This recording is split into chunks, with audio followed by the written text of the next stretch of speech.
வணக்கம்.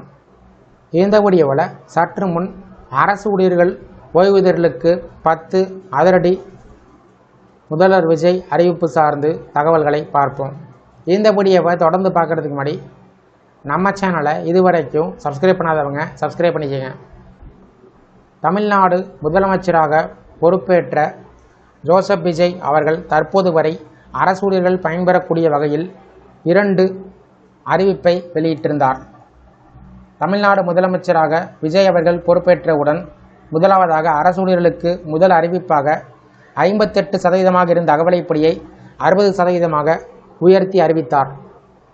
ஜனவரி, பிப்ரவரி, March, April ஆகிய 4 மாதங்களுக்கான அகவிலைப்படி நிலுவைத் தொகை மே மாத சம்பளத்துடன் சேர்த்து வழங்கப்படும் என்று அறிவிக்கப்பட்டது. அதேபோல் அரசு ஊழியர்கள் தினமும் காலை 10 மணிக்குள் முக அங்கீகார பதிவேடு அல்லது பயோமெட்ரிக் முறையில் தங்களது வருகை பதிவை செய்ய வேண்டும் என்றும் அறிவிக்கப்பட்டது. மனிதவள மேலாண்மை துறையில் 2026 ஜூன் 1 முதல் இந்த புதிய முறை நடைமுறைக்கு வந்துள்ளது. அரசு அலுவலகத்தில் வெளிப்படைத்தன்மையை உறுதி செய்வதற்கும் முறையான வருகை பதிவை கண்காணிப்பதற்கும் இந்த நடவடிக்கை எடுக்கப்பட்டுள்ளது. டாப்ஸ் ஓய்வூதிய திட்ட இறுதி விதிமுறைகள் வெளியிடப்படும் வரையில் கடந்த ஜனவரி 1ஆம் தேதிக்கு பிறகு ஓய்வு பெற்ற அரசு ஊழியர்கள் ஆசிரியர்களுக்கு மட்டும் அடிப்படை சம்பளத்தில் 30% அல்லது 10,000 ரூபாய் இதில் எது அதிகமோ அந்த தொகை இடைக்கால நிவாரணமாக வழங்கப்படும் என்று தமிழ்நாடு அரசு அறிவித்தது. அதேபோல் இந்த கணக்கீடுக்கான புதிய அரசாணை ஒன்று வெளியிடப்பட்டது. அதேபோல் எப்படி விண்ணப்பம் செய்து இந்த இடைக்கால நிவாரணத்தை பெற வேண்டும் என்பதும் சார்ந்த அறிவிப்புகள் வெளிவந்தன. இந்த நிலையில் அடுத்தடுத்து அரசு ஊழியர்களுக்கு எந்த மாதிரி அறிவிப்புகள் வெளிவரும் என்று ஆவல் ஏற்பட்டது.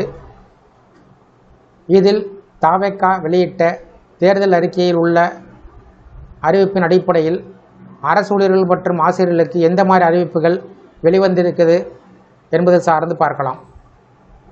அரசு ஊழியர்களின் நீண்டகால கோரிக்கையான பழைய ஓய்வூதிய திட்டத்தை மீண்டும் செயல்படுத்துவது குறித்து தவேக அரசு பரிசீலித்து மதிப்பீடு செய்யும்.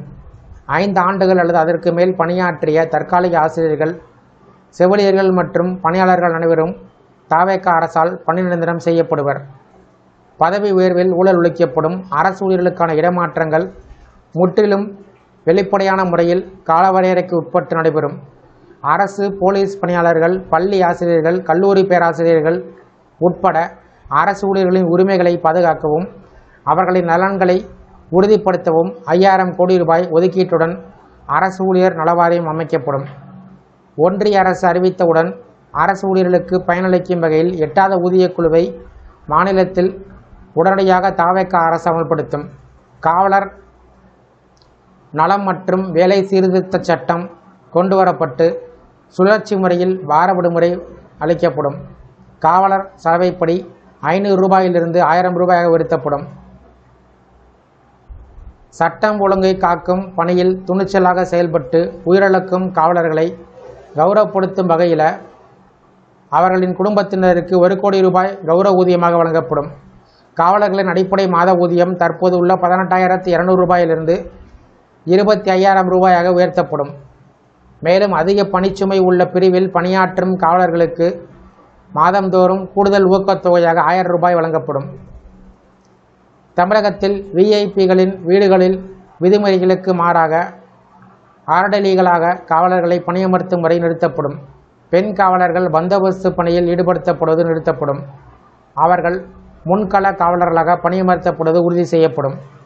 தமிழ்நாடு ஆசிரியர் பாதுகாப்பு சட்டம் கொண்டுவரப்பட்டு தற்காலிகமாக பணியாற்றும் ஆசிரியர்களில் 5 வருடங்களை நிறைவு செய்திருப்பவர்கள் நிரந்தர ஆசிரியர்களாக மாற்றப்படுவார்கள். அதேபோல தற்காலிக ஆசிரியர்களாக அவர்கள் பணியாற்றும் காலத்தில் நிரந்தர ஆசிரியர்களுக்கு இணையான தற்காலிக ஆசிரியர்களுக்கு சம விலைக்கு சம ஊதியம் பெறுவது உறுதி செய்யப்படும். ஊதிய உயர்வு அனைத்து அங்கன்வாடி பணியாளர்களுக்கும் கிரேடு டி அரசு ஊழியர்களாக மாற்றம் செய்யப்பட்டு அதன் அடிப்படையில் அவர்களுக்கு மாதம் 18,000 ரூபாய் ஊதியம் வழங்கப்படும். அதேபோல் அங்கன்வாடி உதவியாளர்களுக்கு சுகாதார விழிப்புணர்வு பணியை மேற்கொள்ளும் ஆசா பணியாளர்களுக்கு மாத ஊதியம் 10,000 ரூபாய் என்பது உறுதி செய்யப்படும். ஓய்வூதிய பலன் 20 வருடங்கள் பணி நிறைவு செய்துள்ள அங்கன்வாடி மற்றும் ஆசா பணியாளர்கள் 15 லட்சம் ரூபாய் ஓய்வூதிய பலனாக பெறுவது உறுதி செய்யப்படும். பணியிலிருந்து ஓய்வு பெறும் தூய்மை பணியாளர்களுக்கு மாதம் 4,000 ரூபாய் ஓய்வூதியம் அளிக்கப்படும். இவ்வாறு தவேகா தேர்தல் அறிக்கையில் தெரிவிக்கப்பட்டிருந்தது. தேர்தல் அறிக்கையில் குறிப்பிட்டுள்ள அறிவிப்பின் அடிப்படையில் அடுத்த கட்ட அறிவிப்புகள் இருக்கும் என்று எதிர்பார்க்கப்படுகிறது. இந்த வீடியோ குறித்த உங்களுடைய கருத்துக்களை கமெண்ட் செக்ஷனில் கமெண்ட் பண்ணுங்கள். இந்த வீடியோ பிடிச்சிருந்தா வீடியோக்கு ஒரு லைக் பண்ணுங்கள். இந்த வீடியோவை உங்களுடைய நண்பர்கள் உறவினர்களுக்கும் ஷேர் பண்ணுங்கள். நன்றி.